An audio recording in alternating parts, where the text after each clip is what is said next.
Саламатсыңар айланайын ушу бүгүнкү митингдин чогулган оппоненттери. Мен ушу силерди ардактап, жанагы бир тууганымды ардактап, тоң жергесинен келдим. Ушул бала мындайынча кыргызча айтканда астындагы тамагындагы тууралап алып ич алчу маселе. Ушу мага туурабы же туура эмеспи? Ошону дагы өзүнөн турган улуу кишиден көзүн карап, мен ушуну алып ичсем болобу дегендей кылып, ошону карап алып ичкен бала болчу. Акырында ушундай жаманаттыга туш болду. Айланайындар, ушу кандай эле ушундай эле деген тим эле жала жаап эле сүйлөй берсе болот. Жаш бала ушу кенедей өзү жалаң спорт менен заниматься этип отуруп, ушул деңгээлге жеткен.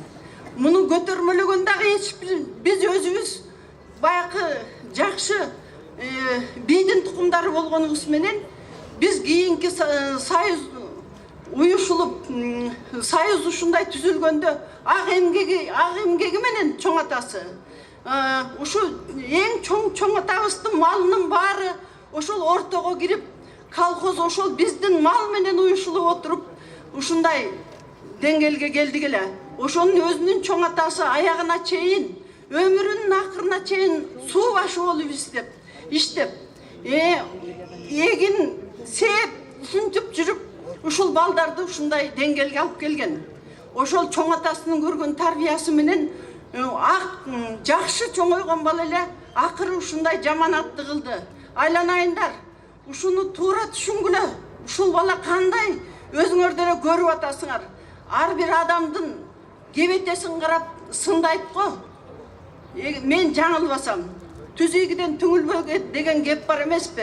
Ушул баланын кебетесин көрүп туруп деле ошону кандай деп ойлойсуңар? Ушу жаман элдин ырыскысын жечү бала эмес эле. Эми дагы айтайын дегеним, ушул сөздөн колдонуп, ушул чыккан немемен колдонуп айткым келет. Биз карапайым калк өзүбүздүн эмгегибиз менен ушул күндү көрүп келатабыз. Керек болчу болсо согуштан кийин деле энелерибиз жыңайлак суу сугарып, аталарыбыздын баары согуштан өлүп калса дагы ошолор жыңайлак суу сугарып отуруп ушул турмушту түздүлөр. Ошондо эч ким жебестен, ичпестен бир сындырым нанды бир айыл бөлүп жеп отуруп ынтымак менен ушуга келген. Эмне ушунчалык ынтымагыбыз кетип атат? Айланайындар, ынтымак бар жерде ырыс бар дейт. Ушул эми келечекте боученде турган жаш балдар бар. Айланайын, ошолорго айтарым, бүгүн жок болсо эртең болот. Эч качанда жок бойдон өтпөйт. Бар бойдон өтпөйт. Ошон үчүн элдин эмгегин жебей, элге ак кызмат кылсаңар, өмүр бою ак өтөсүңөр. Ушу жаштарга айтарым. Андан тышкары дагы мен ушул бүгүнкү трибунадан айткым келет. Мына биздин көл жергесине керек болчу болсо ушул кенедей көлдү электричка жүргүзүп койчу жерделик. Электричка, башканы айтпай эле коеюн. Кенедей көлдү электричка жүргүзүп, бүт дүйнө жүзүнө таркатып, ушу берметибизди берметтей кылып сактап алсак болмок.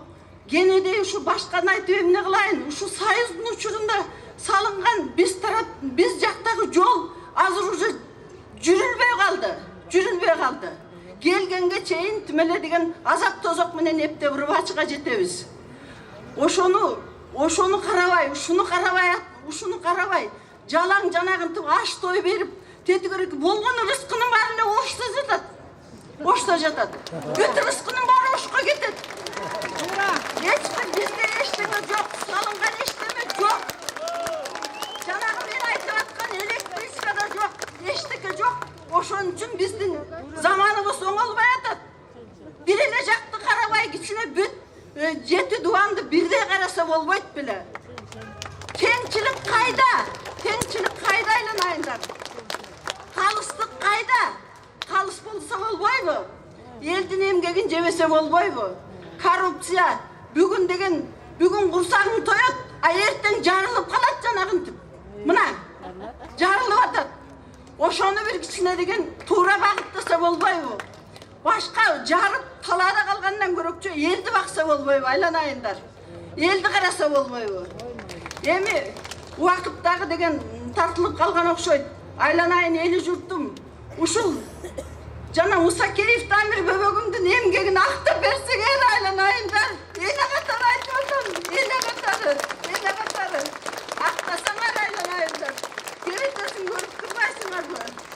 Айланайындар, ушу эли журтума суранам. Адам деген эл менен эл. Бир киши эч качанда дарак болбойт. Журт менен журт. Ушу силердин колдооңор менен айланайындар. Таазим этем.